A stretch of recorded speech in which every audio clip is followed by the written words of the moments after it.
episode begins with Yumi walking around an old antique shop. It smells off, the faint smell of swamp and mud, as if she was wading through a Louisiana bayou, although the shop was spotless. As she came across a small amulet, a man in a dark red pinstripe suit appeared. The bright red stripes on the suit almost glowed as he stood behind the counter, a friendly smile hiding something sinister behind it. Yumi was taken back by the sudden appearance. "Hello, my dear! Are you finding things okay? Anything catch your eye yet?" Yumi looked around, but nothing was really interesting to her. She was looking for something gothic, something with skulls and the color black. She looked back at the mysterious salesman, his sinister smile still there. I just got here, and I'm looking for something that's, I don't know, me. The salesman still smiling, looking down. As she was holding the amulet, she caught his eye and realized she was holding it. "Oh yeah, by the way, I found this," she said, holding it up for him. His smile widened as he examined the amulet. "Ah, what a lovely amulet! I knew it would catch your eye, my dear. It's as if it was made for you. You're practically glowing with this on." The more he talked about the amulet, the more she wanted it, but she wasn't sure why. It's as if something was pulling her to it. "How much do you want for it?" "I'm only asking because I don't see a price tag on it." He smiled, tilting his head, raising an eyebrow. "Why, my dear, everyone pays for what they want. It doesn't always have to be money," he said. She could have sworn the voice changed, and his eyes glowed red. Just then he handed her the amulet. "For you, my dear, free of charge," he said, placing the amulet in her hands. "I couldn't think of making you pay for something that was practically made for you, so you could have it for free, my dear."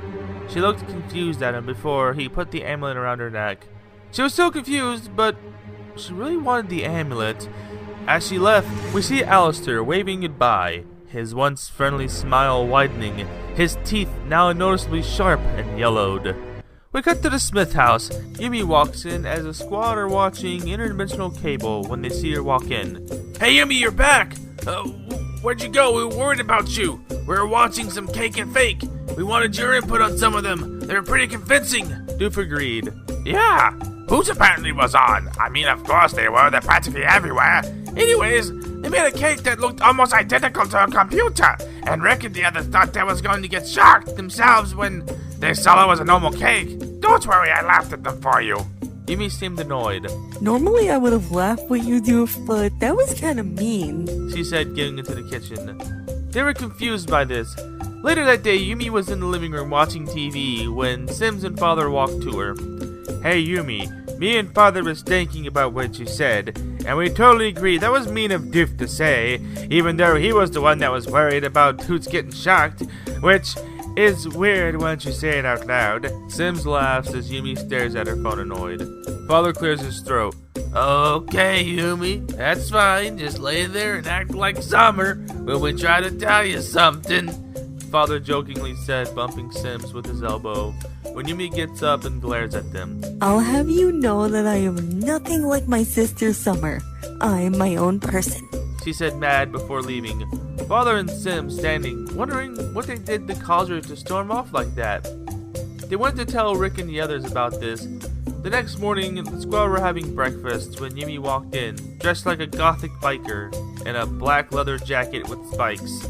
Doof jokingly made the comment that she looked like Space Beth, to which she glares at him. She walks in the kitchen, Rick making breakfast when he sees her. "Oh, hey Yumi, what's with the, gothic space biker look? You starting a biker gang with your Yumis and some Summers?" Yumi looks annoyed before getting something to eat. No.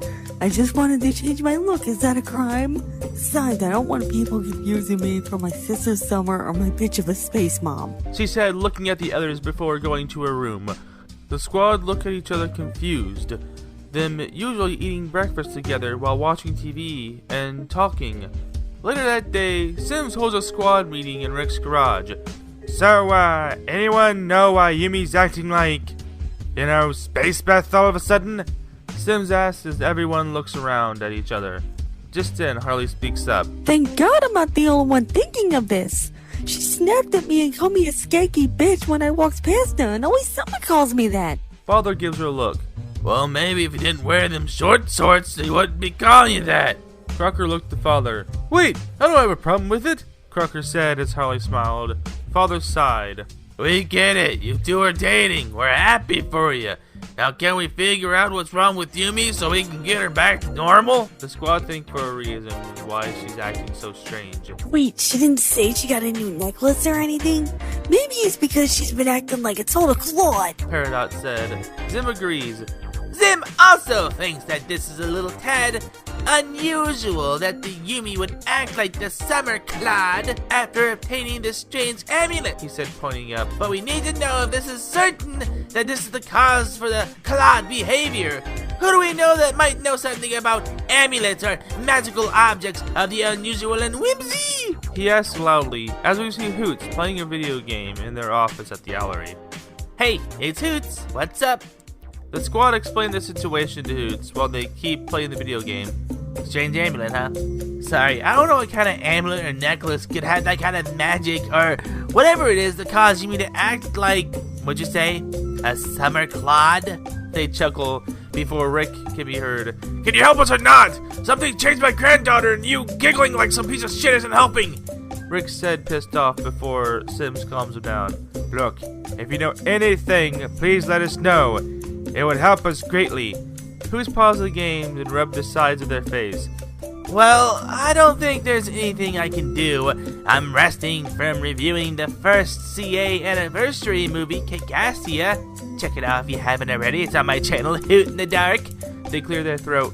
But if my knowledge of enchanted items and artifacts is correct, which, by the way, it is, I know a lot about magical items and enchanted items, then removing them from the person, either by removing the head, the fam could be heard yelling at Hoots, or removing the item from the person safely before the object has time to fuse itself to the host, which in that case would be our Yumi, where it'll never be removed.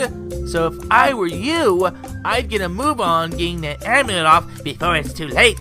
They said, hanging up and getting back to playing the video game. I wonder if the viewers would want to see me live stream the Final Fantasy Remake and Rebirth games. They shrug and continue playing. It comes back to the squad. Oh yeah, thanks Hoots, that was very useful information. That'll really help us, he said, rolling his eyes. The squad look at each other.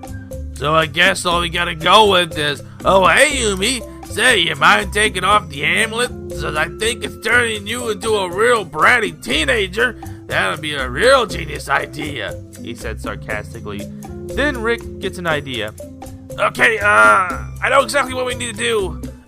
We need to get Yumi in a place where we can separate her from the amulet without hurting her. Okay, so, here's what we do. He forms the idea with the squad.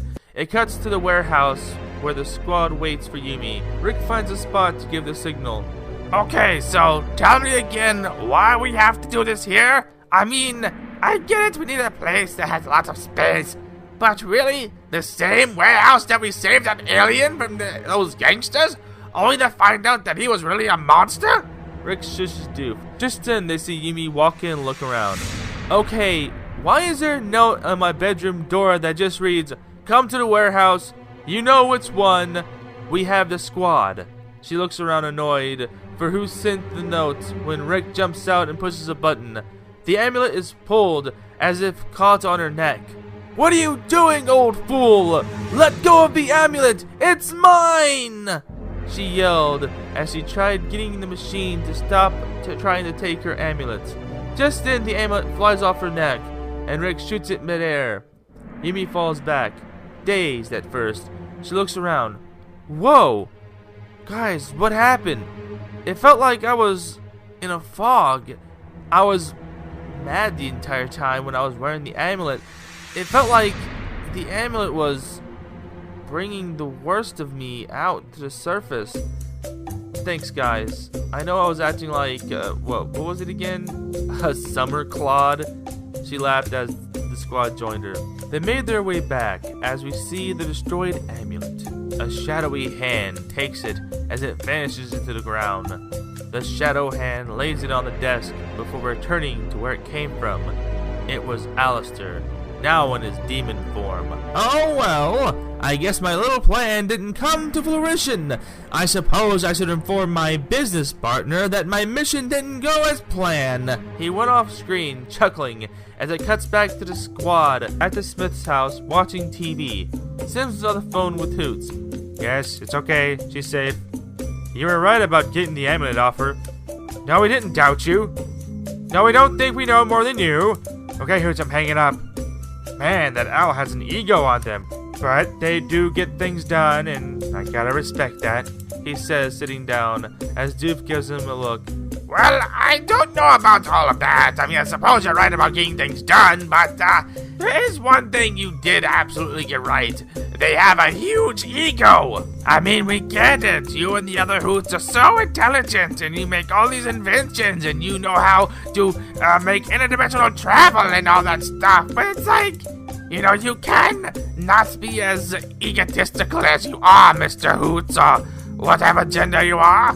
You know, I'm just saying, you know, whatever, let's watch TV. Doof said as the squad laugh as they watch Interdimensional Cable, as the screen fades to black and the episode ends.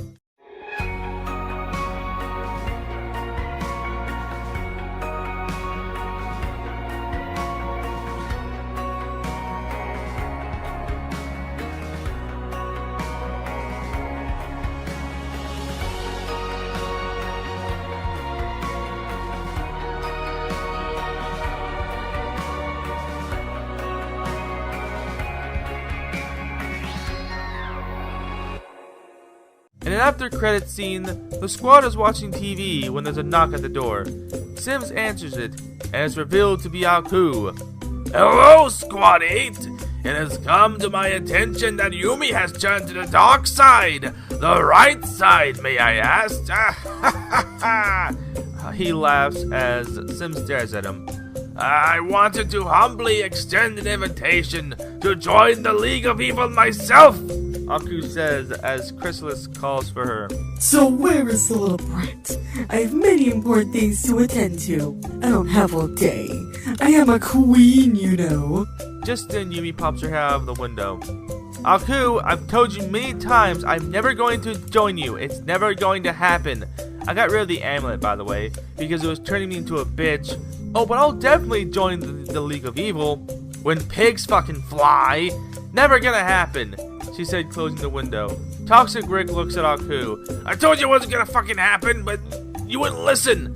They argue as they leave back to the Evil HQ. Sonata stands alone as they look through the window, the squad inside laughing, when Adagio calls for her. Sonata, get your ass over here with the others now! Sonata looks at them before returning, looking back at the Smith's house before they vanish, as the screen fades to black.